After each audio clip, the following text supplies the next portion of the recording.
नमस्कार. आज आपण गावरान गवारीची रस्सा भाजी बनवून घेणार आहोत.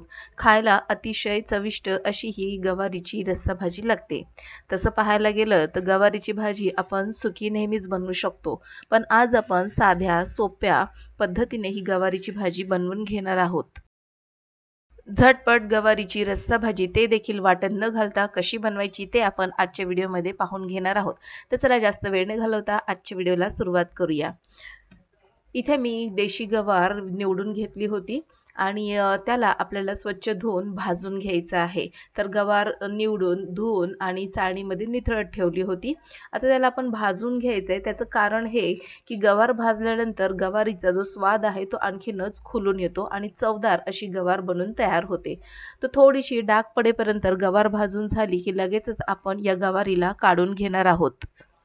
आता या गवारीला हलके हलके डाग पडत चाललेले आहेत, म्हणजे गवार भाजलेली आहे. याला मी काढून घेते आणि आता याच कढईमध्ये जवळपास 1.5 ते 2 चमचे तेल घालून घेणार आहे. थोडंसं कमीच घातलेलं आहे.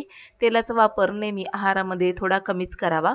तर आता यामध्ये तेल गरम झाल्यानंतर मी थोडंसं जिरं घातलेलं आहे आणि अर्धा कांदा आणि मध्यम आकाराचा टोमॅटो घालून घेतलेला आहे. आता हे व्यवस्थित आपल्याला रंग बदलेपर्यंत म्हणजेच टोमॅटो थोडासा गळेपर्यंत आपल्याला परतून घ्यायचं आहे. यामध्ये मी पाव चमचा आलं लसूण पेस्ट घातलेली आहे आणि पुन्हा एकदा याला परतून घ्यायचे. आलं लसूण पेस्ट नसेल घालायची तर फक्त ठेचलेलं लसूण देखील घालू शकता किंवा मग तुम्ही लसूण खात नसाल तर तो स्किप केला तरी देखील चालेल. आता यामध्ये मी कांदा लसूण मसाला घालून घेतलेला आहे. जवळपास 2 चमचे कांदा लसूण मसाला घालून याला पुन्हा एकदा व्यवस्थित परतून घेणार आहे. टोमॅटो थोडासा आता गळत चाललेला आहे. पुन्हा 2 ते 3 मिनिटांसाठी याला व्यवस्थित परतून घ्यायचंय. आता हे व्यवस्थित परतून झालेलं आहे. यामध्ये भाजून घेतलेली जी गवार होती ती मी घालून घेतलेली आहे. आता ही गवार फक्त 2 ते 3 माणसासाठीच मी बनवणार आहे. आता याला पुन्हा एकदा आपण या मसाल्यामध्ये परतून घेऊया. गवार छान परतून झाल्यानंतर आपण यामध्ये पाणी घालून घेणार आहोत. तर आपल्याला रस्सा कितपत हवा आहे इतकं आपल्याला पाणी घालून घ्यायचंय. तर आपण गवारीची रस्सा भाजी करणार आहोत.